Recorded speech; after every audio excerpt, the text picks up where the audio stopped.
Très heureuse de vous retrouver ce matin pour cette rubrique. Quelles sont tes impressions? Nous avons parlé de la maison du potier et le sous-thème, c'était les conséquences du rejet du Messie. Nous allons aller vers les bien-aimés et avoir les impressions de chacun par rapport à ce culte. Suivez-moi. Shalom frère Chérubin. Shalom ma soeur. J'espère que tu vas bien et que tu as passé de très bons moments.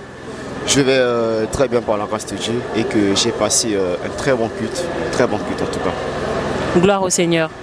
Alors, on est en train de développer ce sous-thème sur les conséquences du rejet du Messie depuis quelque temps. Et aujourd'hui, il y a beaucoup de choses qui ont été abordées, beaucoup de points qui ont été touchés, qui nous ont fait du bien. Mais toi, personnellement, qu'est-ce qui t'a remué? Qu'est-ce qui t'a touché? Est-ce que nous pouvons avoir ces impressions-là?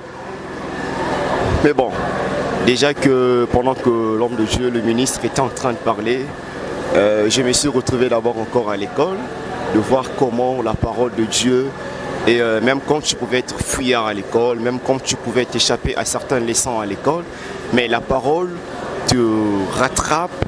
En fait, la parole de Dieu nous fait comprendre encore que elle connaît très bien l'histoire et elle ne subit pas l'histoire. Et même le ministre nous l'a dit une fois, la parole ne subit pas l'histoire, mais c'est la parole qui est le maître de l'histoire.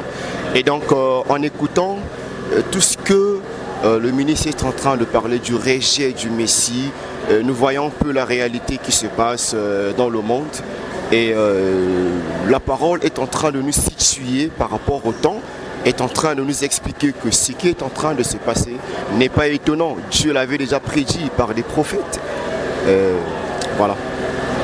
Gloire soit rendue au Seigneur. Alors, par rapport à cela, qu'est-ce que toi, dans ton cœur, tu as pris comme décision ou encore que tu as réalisé, que tu faisais déjà ou que tu as rendu grâce au Seigneur? Vraiment, qu'est-ce que toi, ça t'a apporté ce matin? Qu'est-ce que ça t'a rappelé ce matin? Nous aimerions savoir cela. Et déjà, il est important pour moi de noter que, tel qu'il est en train d'être enseigné, le rejet du Messie a des conséquences. Ça veut tout simplement dire que une fois que la parole de Dieu a été désobéie, une fois que la parole de Dieu n'a pas été mise en pratique, il y a des conséquences. Et donc, pour s'échapper à ces conséquences-là, si je peux le dire, il faudrait tout simplement se mettre en harmonie et faire ce que la parole de Dieu nous dit. Et donc, je vois encore dans les points où j'ai failli dans ma vie, c'est-à-dire que où je n'ai pas mis la parole en pratique, et comment Dieu a jugé. Et c'est ce que nous sommes en train de voir d'ailleurs, que Dieu utilise une nation comme épée pour frapper. Et vraiment, c'est ce que je retiens vraiment de la parole. Et je rends grâce à Dieu pour ça. Amen. Que le Seigneur te bénisse, mon frère. Amen. Nous sommes ici avec les sœurs Ketia et Divine. Shalom. Shalom. Shalom, sœur Divine. Shalom. J'espère que chacune de vous a passé un bon culte. On nous a parlé des conséquences du rejet du Messie aujourd'hui. Et il y a beaucoup de points qui ont été touchés. Alors j'aimerais que chacune d'entre vous, à tour de rôle, me dise par rapport à cette parole-là, ce qui l'a personnellement touché, ce qui lui a personnellement fait du bien. On va commencer par la sœur Ketia. Alors moi j'ai retenu qu'un chrétien doit prendre compte le temps et qu'il ne faut pas marcher selon ses envies à lui et qu'il faut toujours se tourner vers la face de Dieu et demander que chaque chose arrive à son temps. Alors sœur Divine, tu peux nous dire ce que toi tu as retenu, ce qui toi t'a touché pendant ces moments-là?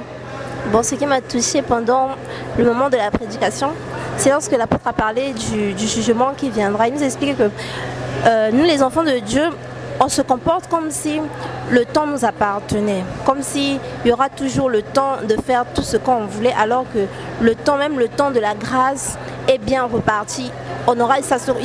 Ça ne sera pas toujours le temps de la grâce. Il y aura un moment où ça va s'achever. Et même si le temps de la grâce ne venait pas à s'achever, la mort aussi peut toujours arriver. Voilà pourquoi on doit faire des efforts pour vivre selon la parole de Dieu, pour vivre selon la parole du Seigneur. C'est un peu ce que j'ai. Gloire au Seigneur. Merci à vous deux. Nous sommes arrivés à la fin de notre rubrique. Quelles sont tes impressions? Nous bénissons le Seigneur qui nous a parlé, qui a permis à chacun d'entre nous de se rendre compte que une année de grâce n'est pas une année où nous devrions jouer. Parce que cette année-là, cette période-là a un temps limité. Alors chacun de nous devrait se préparer à la rencontre du Seigneur à sa venue.